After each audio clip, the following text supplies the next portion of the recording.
ወገኖቼ ተባበሩኝ። በዚህ ሰዓት ትልቅ ችግር ውስጥ ነው ያለሁት። ምበላውም የለኝም። በዛ ላይ እግሬን ታምሜ መራመድ አልችል። ሽንቴን እንኳን የምሸናው እንደምታዩት እዚህ ጋር በሃይላንድ ነው። የሚደፋልኝም ሰው የለም እና እባካችሁ ምበላውም የለኝም። በዛ ላይ እግሬን ታምሜያለሁ፣ አያራመደኝም። እንደምታዩት የሰው ቤት ነው የምኖረው እና በተቻላችሁ መጠን ይኸው በዚህ ልነሳ እንኳን ከፈለኩኝ ቀና ለማለት በዚህች ነው የምነሳው። ስለዚህ እባካችሁ ተባበሩኝ። እንደ ሰው ቆሜ ስራ መስራት እፈልጋለሁ። እባካችሁን ተባበሩኝ። የዛኔ የድረሱልኝን ጥሪ ካሰማሁኝ ቀናትም አልፈጀም፣ ቶሎ ነው የመጡልኝ። በጣም ገርሞኛል። እሱ ነው መጨረሻ ላይ ወደ አልጋ ቁራኛነት ያበቃኝ። በኃይለ ቃል ሲቆጣኝ ከቤት ወጣው። እዚህ ቦታ እስክመጣ ድረስ ምንም አይነት ሕክምና አላገኘሁም። ያልቻልኩ በቃ ያው ተባተሩ ወገቤ ራሱ ግራ ገባኝ። ይህማ ስህተት ነው፣ የስህተት ትልቅ ስህተት። የማይሆን ተናግሮ በውሸት መዋተት፣ አፍና ቆሽሾ ጨለማ መከተት። ስሜ ሄኖክ ሰለሞን ይባላል። ትውልድ ቦታዬ አዲስ አበባ ነው። የኑሮ ሁኔታዬ እናቴን በልጅነቴ ነው ያጣሁት። ከአባቴና ከሀያቴ ጋር ነበረ ኖር የነበረው። ያው እኔን ለማሳደግ ትልቁን ድርሻ ይይዙ የነበሩት ሀያቴ ናቸው። የአባቴ እናት ያው እድሜ ብቻ ለቄስ ትምህርት እንደደረሰ ቄስ ትምህርት ተማርኩኝ። ትንሽ ከፍ ካልኩኝ በኋላ አንደኛ ደረጃ ትምህርት ቤት ገብቼ ትምህርቴን እስከ 6ኛ ክፍል ተምሬያለሁ። ከ6ኛ ክፍል በኋላ ትምህርቴን መቀጠል አልቻልኩም። ያው ሀያቴም ትንሽ ደከም ያሉ ስለነበሩ አባቴም ብዙ ስለማያግዘኝ ያው ተደብቄ ስራ ሰራ ነበረ። ጫማ ቤት የሴቶች ጫማ ትናንሽዬ ፋብሪካዎች አሉ፣ እዛ ውስጥ ነው የምሰራው። ሙያ አለኝ። የደረቅ ስታምፕ ዳባን እና የሚባሉ ሙያዎችን እሰራለሁ፣ የተወሰነ አገኛለሁ። ከዛ በዛ ምክንያት ትምህርት አለመማሬን አባቴ ሰምቶ ትንሽ ተናዶብኝ በኃይለ ቃል ሲቆጣኝ ከቤት ወጣው 1997 አካባቢ። ከዛ በኋላ የጎዳና ህይወት ጀመርኩኝ እስከ 99 ዓመተ ምህረት ድረስ። ልጅነትና የጎዳና ህይወት በጣም ይከብዳል። በጣም ያው ለመኖር ስትል ለመመሳሰል ስትል የማትፈልጋቸው ሱሶች ላይ ትገባለህ። ለምሳሌ እንደ ጫት፣ ሲጋራ፣ መጠጥ። እነዛን ነገር ካልተጠቀምክ መንገድ ላይ መተኛት ማለት በጣም የሚከብድ፣ ብርዱም በጣም መከራ ነው። በጣም የሚከብድ ነበር። በዛ ሰዓት ነው የመጠጥም ሲጋራም የጫትም ክፉ ሱሰኛ ሆኜ ከባድ የሱስ ተጸናውቶኝ ነበረ። ወደ ቤት ልመለስ የቻልኩበት ምክንያት አጋጣሚ ሆኖ የሰፈር ሰዎች ያገኙኝና አባቴ እንደታመመና ሄደህ መጠየቅ እንዳለብህ ሲሉኝ ነው። በዛ አማካኝነት ነው ወደ ቤት የሄድኩት። ቤት ከገባሁም በኋላ አባቴ ታመው ነበር።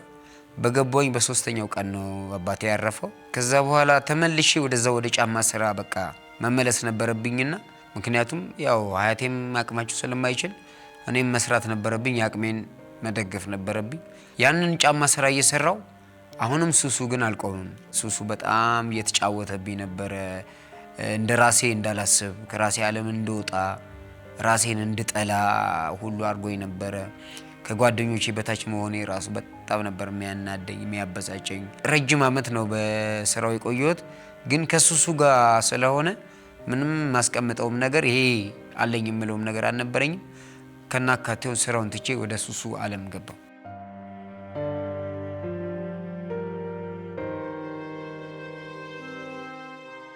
ያ የሱስ ህይወት ለከፋ ችግር ነው የዳረገኝ። አንደኛ ለሳምባ ምች፣ ሁለተኛ ለአጥንት መሳሳት። የሳምባ ምቹ የመጣው በሲጋራ በተለያዩ ነገሮች ነው። የአጥንት መሳሳቱ ደግሞ የአረቄ መጠጡ ጉዳይ ነው። እሱ ነው መጨረሻ ላይ ወደ አልጋ ቁራኛነት ያበቃኝ። የሱስ ህይወት በጣም የሚያስጠላ፣ በጣም ከሰው በታች ያደርግሃል። ትክክለኛ አስተሳሰብ እንዳይኖርህ ነው የሚያደርግ። መቆጠብ አታቅም፣ ለዛሬ ነው እንጂ ለነገ የሚባል ነገር እንዳታቅ ነው የሚያደርግ። ሱስ ማለት በጣም አስከፊና አጸያፊ የሆነ ነገር ነው። በራሴ ስላየሁት ያደረሰብኝንም ጉዳት ስላየሁት ሱስ ለማንም እንደማይጠቅም እኔ አሁን በሙሉ ልቤ መናገር እችላለሁ።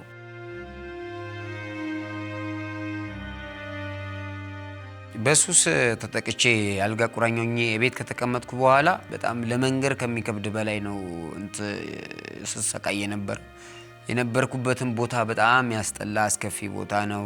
የምጸዳዳበትም ቦታ አልነበረኝም። እዛው አጠገቤ ነው የምጸዳዳው። የምሸናው በሃይላንድ ነው። ሃይላንድ ሞልቼ አለ ሕክምና የሚባል ነገር አላቅም። ሞት አፋፍ ውስጥ ነበርኩኝ። እግዜርን ያለ አንዳንድ ሰዎች ያሉ ከጎረቤት ውጭ ያሉ እነሱ ይመጣሉ። እቺ ምግባን ብቻ ጽዳቱ ላይ ባይኖርም ሕክምናው ላይ ባይኖርም መበላውን ግን አጥቻ አላቅም። ያ ጊዜ በጣም ይከብዳል፣ ከባድ። በዛ ሰዓት እኔ በጣም ብዙ ጥያቄዎችን ጠይቄያለሁ ለፈጣሪ። በጣም ብዙ ጥያቄዎችን እንደውም ለፈጣሪ በግጥም እንደዚህ ብዬው ነበረ። ምን ነው ፈጣሪ እንደዚህ ፈጠርከኝ፣ የማላገኘውን ፈላጊ ያረከኝ፣ አቶ መጎዳትን ነው እንዲያስተማርከኝ። ይህማ ስህተት ነው፣ የስህተት ትልቅ ስህተት፣ የማይሆን ተናግሮ በውሸት መዋተት፣ አፍና ቆሽሾ ጨለማ መከተት። ታዲያ የለመኑህን ማትነሳ ጌታ፣ እኔ እያጣሁኝ በሐዘኖች በትር ለምንስ ልመታ? ምን ነበር ብትረዳኝ እንደማላገኘው የሞከርኩት ለታ። እናም ፈጣሪ እንደሌላው አዳም ያሰብኩት እንዲሳካ መንገድ ክፈትልኝ፣ ፈልጎ ማግኘትን በዛው አስተምረኝ። እንዲህ ያልኩ ነበር ጥያቄ ሳቀርብለት የነበረው። ያው እሱም አላሰፈረኝ። በዚህ አሰቃቂ ህይወት ውስጥ ሆኜ ያግዘኛል፣ ይረዳኛል፣ አብሮኝ ይሆናል እምለው አካልም ሆነም ማንኛውም ነገር አገኛለሁ ብዬ አስቤውም አላቅም። በቃ ግን በአንዲት አጋጣሚ ጎረቤቴ ሳይሆን የሩቅ ጓደኛዬ ሁኔታዬን ትንሽ ከታተል ስለነበረ የሚረዱክ ሰዎች አሉ ሲለኝ፣ የሚረዱኝ ሰዎች ማን ይኖራል ብዬ ሁሉ ጭቅጭቅ ውስጥ ገብተን ነበረ። ግን አይዞህ ይረዱሃል እርግጠኛ ነኝ ሲለኝ የእርዳታ ድምፄን አሰማው ለመቄዶንያ። በጣም በሚገርም ሁኔታ 1 ሳምንትም አይደለም 2 ቀንም አልቆዩም፣ ቶሎ ነው ያደረሱልኝ። የሚገርም ነበር። በቃ ያ የጨለማ አስተሳሰብ ከላይ ላይ ነው የተወገደው። ለካ ሰው ነው ለሰው መድኃኒቱ የሚለው እሳቤ ውስጤ ላይ ገባ። ከነበርኩበት የዛ ሲኦል ቤት አውጥተውኝ ይዘውኝ ወደዚህ ምርጡ ቦታ ቤተሰባዊ ፍቅር ወዳለበት ቦታ ይዘውኝ መጡ። ልጁ እዚህ አካባቢ ላይ ነው ተወልዶ ያደገውና እናትና አባቱ ከሞቱ በኋላ ጎዳና ላይ ነበር የሚኖረው። ከጊዜ በኋላ ባጋጠመው ችግር ከ7 ወር በፊት እንደዚህ መሄድና መራመድ ራሱንም ማስተዳደር አልቻለምና አሁን እዚህ ግቢ ውስጥ እነሱ ለጊዜው አስጠልለውት ነበር የተገኘው። ያው በአካባቢው በተገኘው ድጋፍ ነበር እስካሁን የሆነ። አሁን ደግሞ እናንተንም ስላገኘን ልትረዱት ፈቃደኛም ስለሆናችሁ እናመሰግናለን።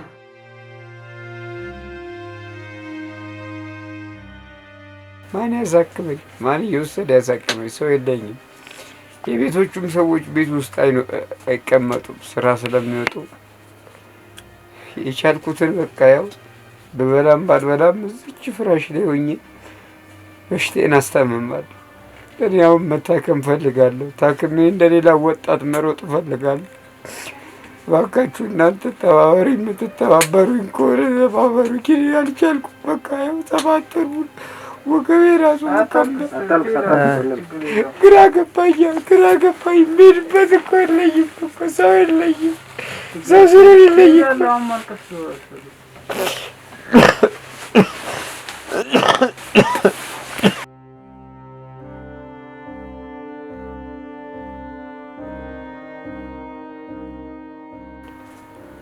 የት አካባቢ እንዳለ አካባቢ ያለበት አካባቢ አዲስ ከተማ ክፍለ ከተማ ወረዳ 9 ይባል አካባቢ ነው። ቀስተ ደመና ትምህርት ቤት። አልጋ ላይ እንደዚህ ስንት ዓመት እንደቆየ እሱን አጫውታል። እዚህ ላይ ከቆየሁ 7 ወር ሆነኛል። አልወረድኩም አንዴም። ምን ነው የሚያምህ? እስኪ የሚያምህን ነገር ንገረን። ወገቤን አሁን ላይ ወገቤን በጣም ከእግሬ አልፎ ወገቤን በጣም ያመኛል። ለመነሳት ተቸግሬያለሁ። ለዛ ነው የተኛሁት። ከዛ ውጪ ሌላ በሽታ ያው እዚህ ደረቴ አካባቢ ውሃም ልጠጣ እንጀራም ልብላ ያቃጥለኛል። በጣም ነው የሚያቃጥለኝ። እዚህ እኮ አልቻልኩም እኮ። እዚህ እኮ ቁንጫም አለ እኮ። ቁንጫም እየበላኝ እኮ ነው። እኔ አሁን እናት አባት የለኝም። ቤታችን ተወርሶ እነሱ ከሞቱ በኋላ እኔ ጎዳና ነው ያለሁት እና እጅ እግሬ ታምሜ ያለው በጣም ህመም ላይ ነው ያለሁት። በጣም ችግር ውስጥ ነው ያለሁት።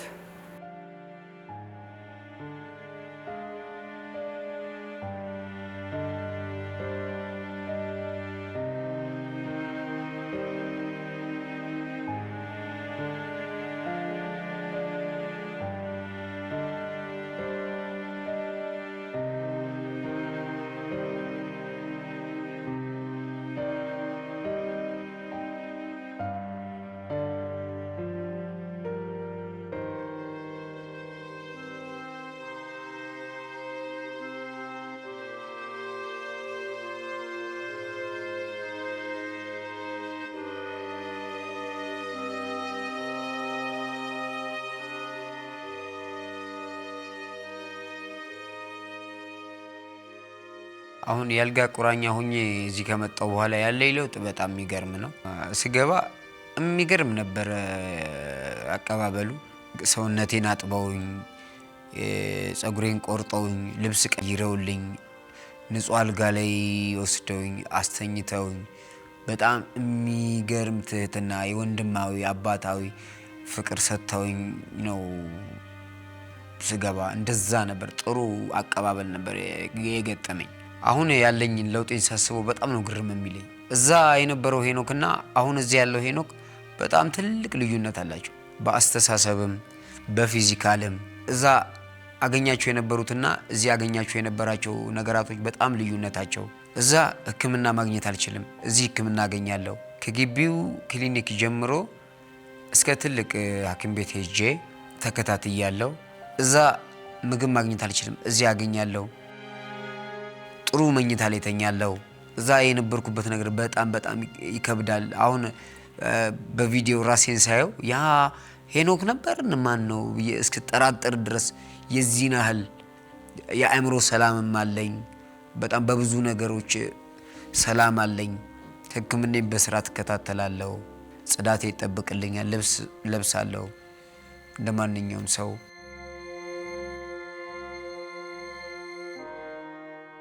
ሕክምናዬ በመጀመሪያ የሳምባ ምችም ነበረብኝ። የሳምባ ምቹን ታይቼ ለሱ መድኃኒት ወስድ ነበር።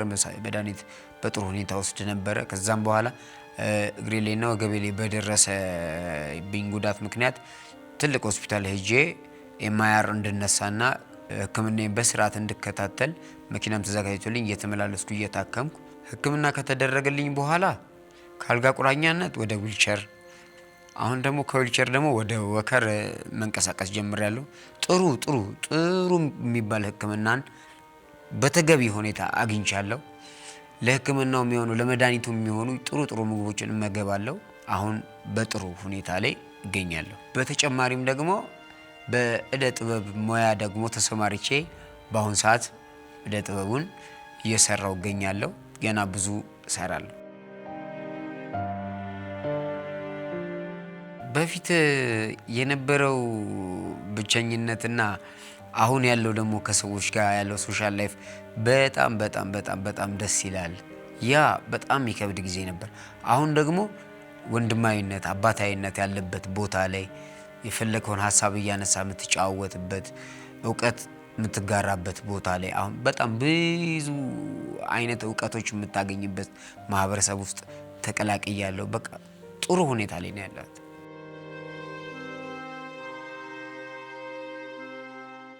ከኔ ህይወት መማር አለባቸው ብዬ የማስበው የሆነ ችግር ሲደርስብን አንችልም፣ የሚያግዘን ነገር የለም፣ በቃ የኛ ነገር አበቃ ማለት እንደሌለባቸው። ምክንያቱም በማንኛውም ሰዓት የሆነ ነገር ከፈለግነውና እንትን ካልነው ማግኘት እንደምንችል እና የሆነ ነገር ደግሞ አደርጋለሁ እችላለሁ ካልን ደግሞ እንደምንችል ከኔ ሊማሩ ይገባል።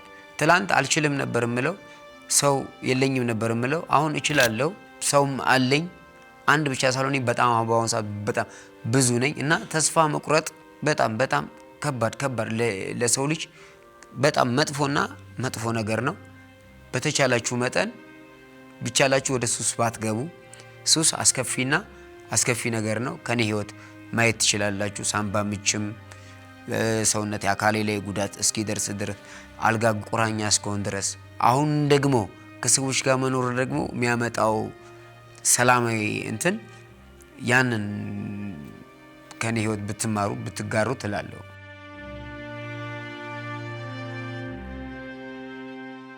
እዚህ በጣም ብዙ አይነት ሰዎች አሉ። በጣም ብዙ አይነት በእውቀትም ብንል ጥሩ እውቀት ያላቸው ሰዎች አሉ።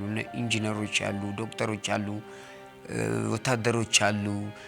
በሌላም መንገድ ብንሄድ አእምሮ ህመምተኞችም አሉ፣ የአልጋ ቁራኞችም አሉ። እነዚህን ሁሉ አቅፎ የያዘ እንደ ቤተሰብ አንተ እንዲህ ነህ ሳይባል ልክ እንደ አንድ የያዘ ነው። መቄዶንያን መግለጽ በጣም ይከብዳል፣ ከባድ ነው። ያው እግዚአብሔር ሰዎችን ከትቢያ ያነሳል። አንዳንዴ ደግሞ አምላክ በሰዎች ይመሰልና እንደዚህ አይነት ደጋግ ሰዎችን ሲያመጣ እኔ መቄዶንያን የምገልጸው የድሃ እንባ አባሽ ነው። ወገን የለንም ብለው የተገፉ የተገፈተሩ የወደቁ የተጣሉትን እኔ አለሁ ብሎ ወኔ የሚሰጥ ማቆም የሚችል በቃ በአጠቃላይ የድሃ እንባ አባሽ መቄዶንያ ማለት ነው። መቄዶንያ ቢኒያም ሰዎችን ምን ያህል መርዳት እንዳለብንና የእሱ አርያ ሆነ እንድንከተል ስላደረገ በጣም ደስ ይለኛል። ህብረተሰቡ መጥቶ ቢጎበኝ፣ ምክንያቱም ነገ የራሱን ቤት እንደመስራት ነው። ሁላችንም ነገ መውደቂያችን የት እንደሆነ አናውቀውም እና የራሳችንን ቤት እንደማየት ነው። እኔም ከዚህ በኋላ መጥቼ ያው እጎበኘዋለሁ።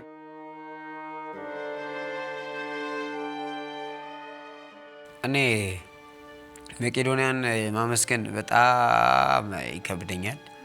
ምክንያቱም ከምስጋናም በላይ ነው። ቢኖር ቃላት ከዛም በላይ ባመሰግን። በመጀመሪያ ለዶክተር ቢኒያም በለጠና ለባለቤቱ ለሌኒ ገብረየስ ትልቅ ምስጋና አለኝ። በጣም አመሰግናለሁ። እናንተ እንደ እናትና እንደ አባት ሰብስባችሁን እኛም እንደ ልጅ ከእናንተ ስር ሆነን ይኸው በጥሩ ሁኔታ እንገኛለን። በጣም አመሰግናለሁ። ከዛ በጣም ከባድ ከነበረ ሲኦል ቦታ ላነሱኝ፣ እዚህ አብሮኝ እየኖሩ ያሉት ከወንድም ያልተናነሰ ከአባት ያልተናነሰ በቃ ልክ ከአንድ ማህፀን እንደወጣ አይነት እሳቤ ያላቸው ሰው ጋር በመኖሬም ትልቅ ምስጋና አለኝ። በጣም አመሰግናለሁ። እግዚአብሔር ይስጥልኝ። በዚሁ ማስተላለፍ የምፈልገው እኔ እንደተናገርኩት እንደሰማችሁኝ መቄዶንያን ብታግዙ ብትረዱ፣ ዶክተር ቢኒያምን ብታግዙት በጣም ብዙ ነገራቶች የጨለሙባቸውን ሰዎች መነሳት ይችላሉ። ተስፋቸውን እንዲያብብ ማድረግ እንችላለን። ያላችሁን ያቅማችሁን በምትፈልጉት መልኩ ብትረዱ፣ በገንዘብም ሊሆን ይችላል፣ በጉልበትም ማገዝ ትችላላችሁ። ይህንን መልእክት ለኢትዮጵያን ሕዝብ አስተላልፋለሁ። አመሰግናለሁ።